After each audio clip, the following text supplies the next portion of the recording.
Assalamualaikum dan salam sejahtera. Video ini berkaitan dengan KSSM Matematik tingkatan 3. Okey, kali ini kita akan fokus kepada 6.3 tangen kepada bulatan bahagian pertama. Okey, dalam subtopik 6.3 tangen kepada bulatan, kita mestilah dulu memahami apa itu tangen, iaitu tangen kepada bulatan. Okey, jika kamu dapat lihat di sini, kita ada satu bulatan. Kita ada tiga garisan, iaitu garisan PQ, garisan RS, garisan UV. Okey, untuk garisan PQ dan RS masing-masing terdapat satu titik yang menyentuh pada bulatan, iaitu titik X untuk garis PQ dan titik Y untuk garis RS. Manakala untuk garisan UV kita dapati terdapat dua titik, iaitu titik A dan titik B yang menyentuh bulatan. Okey, dengan titik-titik ini kita boleh mengenal pasti yang manakah adalah tangen kepada bulatan ini dan mana satu garisan yang bukan tangen. Okey, jadi di sini kita boleh katakan garis PQ dan garis RS adalah tangen kepada bulatan. Manakala garis UV bukan tangen kepada bulatan. Okey, jadi kenapa kita kata garis PQ dan RS adalah tangen tetapi UV bukan tangen? Okey, sebenarnya kita melihat kepada titik sentuhan yang berada pada bulatan. Okey, nampak beza tak? PQ terdapat satu titik sentuhan, RS terdapat satu titik sentuhan, tetapi untuk garis UV kita dapati terdapat dua titik sentuhan. Okey, jadi kita katakan titik X dan titik Y dipanggil sebagai titik ketangenan bagi garis PQ dan RS. Dan titik A dan B adalah bukan titik ketangenan bagi garis UV. Okey, jadi kita simpulkan di sini tangen kepada bulatan ialah satu garis lurus yang menyentuh bulatan tersebut pada satu titik sahaja. Titik ini dipanggil sebagai titik ketangenan. Okey, baik. Terdapat satu ciri tangen kepada bulatan, iaitu jika kamu dapat lihat di sini, pusat bulatan dengan titik ketangenan apabila disambung itu sebenarnya adalah jari. Tetapi sambungan ini akan membentuk sudut 90 darjah. Okey, jadi jari kepada suatu bulatan yang bersilang. Okey, yang bersilang inilah jari satu bulatan yang bersilang dengan tangen yang bersilang dengan tangen kepada bulatan pada titik ketangenan akan membentuk sudut 90 darjah. Okey, di sini juga sudut 90 darjah ataupun kita panggil juga sudut tegak. Okey, jom kita lihat satu contoh di sini. Okey, rajah ini menunjukkan satu bulatan yang berpusat pada O yang bertemu dengan garis lurus ABC. Okey, sebagai ulang kaji, kita mesti selalu ingat garis lurus sentiasa bersudut 180 darjah ya. Okey, mesti ingat.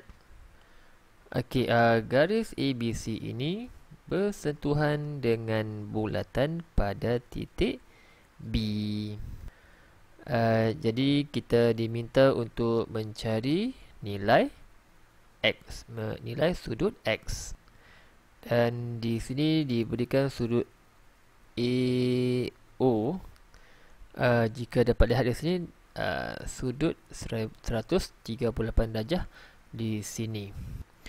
Okey, untuk menyelesaikan contoh soalan ini, kita dah faham tadi ya, yang mana adalah tangent. Okey. Dan apakah sudut di sini? Jadi ABC ini merupakan tangent kepada bulatan dan sudut ini bersamaan dengan 90 darjah. Okey, kita selesaikan dengan mencari terlebih dahulu sudut AOB, iaitu sudut di sini. Okey, sudut AOB. Okey, ini adalah diameter, iaitu satu garis lurus. Okey, ingat garis lurus sentiasa bersudut 180 darjah keseluruhannya. Maka sudut AOB adalah 180 darjah tolak 138 darjah bersamaan dengan 42 darjah. Okay, inilah sudut AOB. Jadi kita dah tahu sini adalah 90 darjah, sini 40 darjah. Maka dengan mudahnya kita boleh dapat sudut X. Okey, jadi dengan mengambil kira segitiga ini, di mana jumlah sudut dalam mana adalah 180, X tambah 90 darjah tambah 40 darjah bersamaan dengan 180 darjah. Jadi maka X sama dengan 180 darjah tolak 90 darjah tolak 40 darjah bersamaan dengan 48 darjah. Jadi kita dapat jawapannya X bersamaan dengan 48 darjah. Okey, jadi kita akan lihat pula apakah sifat-sifat berkaitan dengan dua tangent kepada suatu bulatan. Ini tangent yang pertama dan ini tangent yang kedua. Jika kamu melihat rajah seperti ini, okey, terdapat dua tangent kepada suatu bulatan. Okey, yang berpusat pada O seperti rajah ini. Okey, dengan titik ketangenan B dan juga C di sini masing-masing bertemu pada titik A.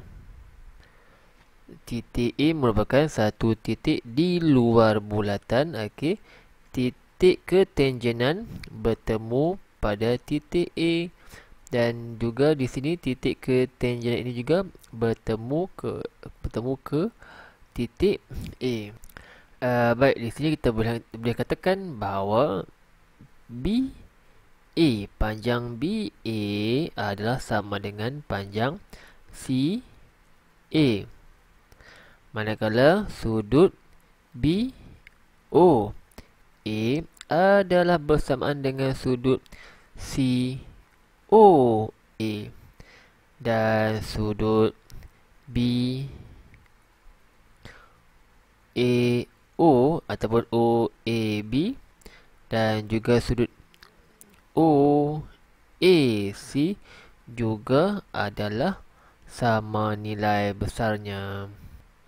Jadi di sini tak boleh lari mana-mana. Memang kamu kena ingat, kamu kena hafal ciri-ciri yang telah pun dinyatakan tadi.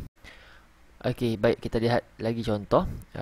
Rajah ini menunjukkan bulatan yang berpusat pada O dan terdapat dua tangent, iaitu tangent PQ, tangent RQ yang bertemu kepada titik Q. Kita diminta untuk mencari apakah nilai X dan nilai Y.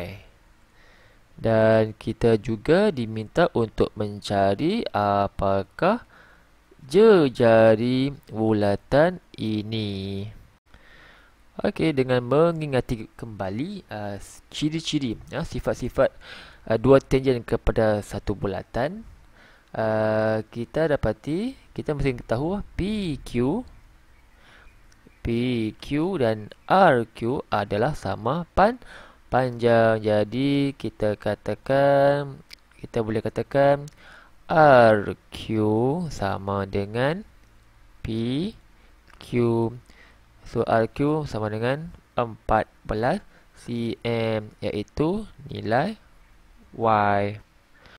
Okey, jadi kita boleh mencari nilai sudut X. Okey, di X tambah 90 darjah tambah 66 darjah sama dengan 180 darjah, kerana ini adalah segitiga.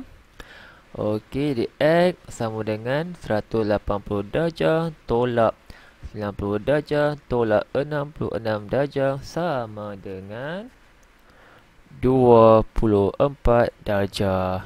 Okey, baik. Sekarang untuk mencari jejari bulatan ini. Okey, yang ini kita kena ingat kembali trigonometri. Okey, yang mana patut kita guna? Sinus, kosinus ataupun tangent. Okey, mari kita lihat. Okey, kita dah tahu nilai X iaitu 24 darjah.